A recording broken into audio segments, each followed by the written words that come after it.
Welcome to our channel, dear viewers. Tonight we descend into the depths of human fear, into the places where shadows whisper and every creak of the floorboard could signal something sinister. Tonight we explore the terrifying reality of apartment horror stories. These are not mere campfire tales spun for cheap thrills. These are real accounts of terror, experienced by ordinary people just like you and me within the walls of their own homes. Places that should be sanctuaries, transformed into prisons of fear. Prepare yourselves, dear viewers, for the stories we are about to share will chill you to your core. They will make you question the very nature of reality and leave you wondering what unseen horrors lurk just beyond the veil of your perception. Our first story takes us to the seemingly ordinary Oakwood Manor, a sprawling complex on the outskirts of a bustling city. To the outside observer, it was a place of quiet normalcy. But behind the facade of apartment 14B, a darkness was festering. It began subtly, almost imperceptibly, a faint scratching sound in the dead of night, dismissed as an overactive imagination. The flickering of lights blamed on faulty wiring.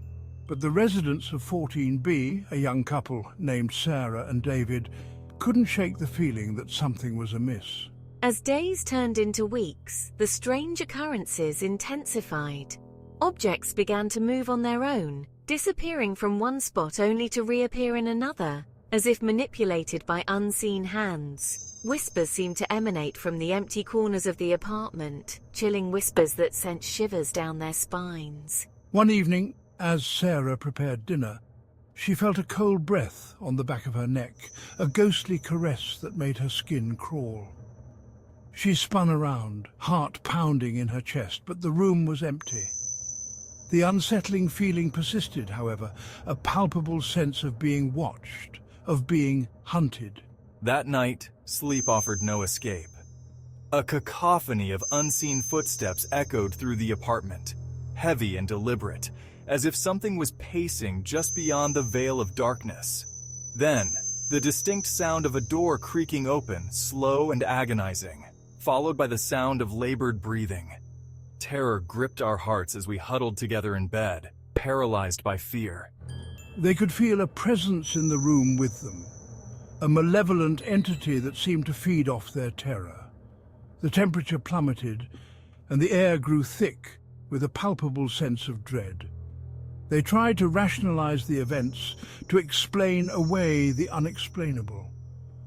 But deep down, a primal fear took root, whispering that something sinister had taken hold of their home.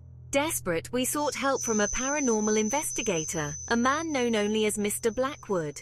Mr. Blackwood arrived with an air of quiet confidence, his eyes betraying a depth of knowledge that sent shivers down their spines.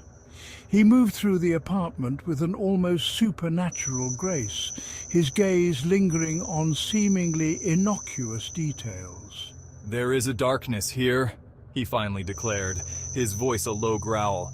"An entity, ancient and malevolent, has attached itself to this place. It feeds off your fear, your despair. You must be strong or it will consume you." He performed a series of rituals, his voice chanting in an unknown tongue, the air thick with incense and the smell of burning sage. The apartment seemed to shudder in response, as if fighting against an unseen force. As dawn approached, Mr. Blackwood declared the entity banished, but warned that it could return if their fear resurfaced. Exhausted but relieved, we thanked him profusely, eager to put the terrifying ordeal behind us. Our next tale takes us to a high-rise apartment complex in the heart of Chicago, where a young woman named Emily moved in search of a fresh start. Little did she know her new home would bring her face to face with the spectral realm. Emily's apartment was on the 10th floor, a cozy one-bedroom with a stunning view of the city skyline. The previous tenant, an elderly woman, had passed away peacefully in her sleep, a detail the landlord had shared with a somber tone. The first few weeks were uneventful, but soon I began noticing strange occurrences. The faint scent of lavender, the deceased woman's favorite fragrance, seemed to permeate the apartment, particularly strong in the evenings. The soft tinkling of wind chimes, though I had none, would drift from the living room each night. At first, Emily dismissed these occurrences as figments of her imagination, tricks of the mind adjusting to a new environment.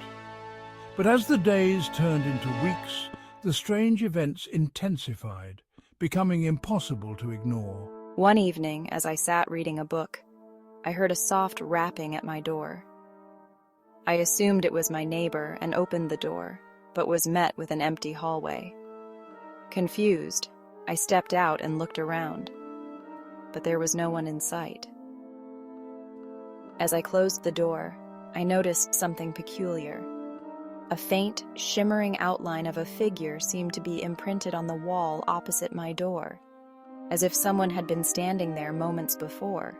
The outline was that of an elderly woman, small and frail. Fear coiled in Emily's stomach as she realized the truth.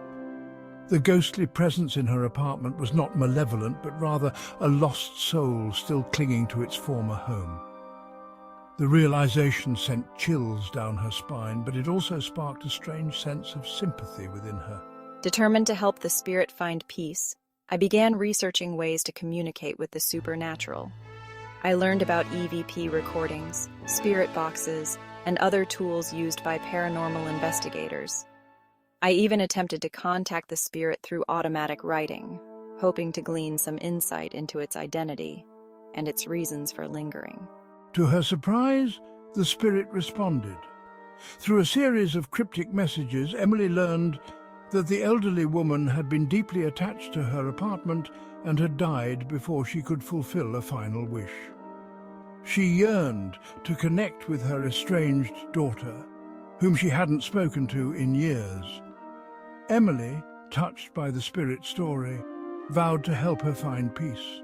I tracked down the daughter, a woman named Sarah who lived across the country, and told her about her mother's presence in the apartment.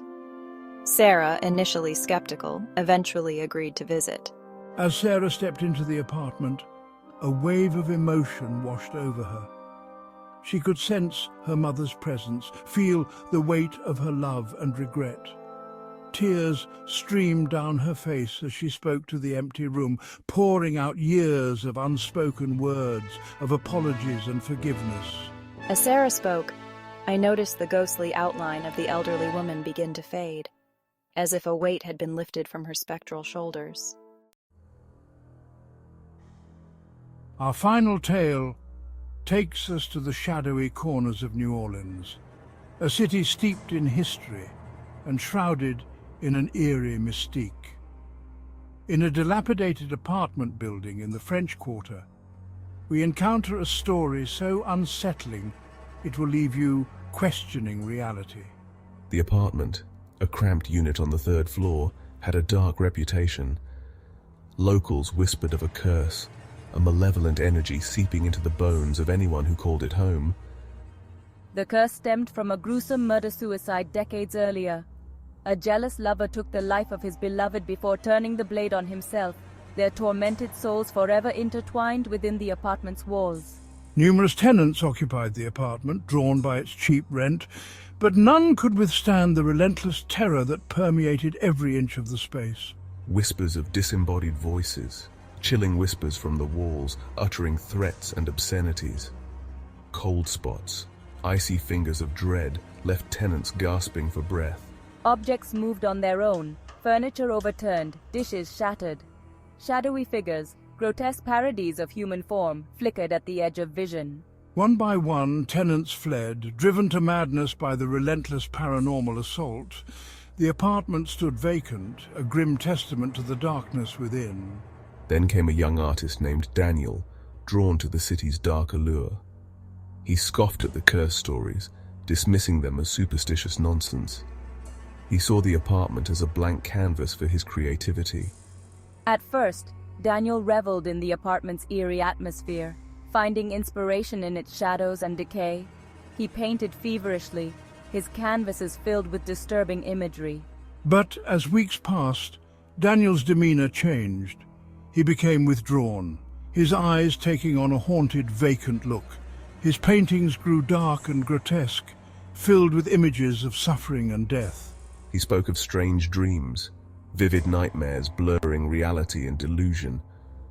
In his dreams, he saw the murdered lovers, their eyes burning with hatred. He felt a constant presence, a suffocating darkness whispering insidious suggestions. One evening, neighbors heard a blood-curdling scream from his apartment. Fear gripped their hearts as they called the police. When the police arrived, they found the door unlocked and a scene of unimaginable horror inside.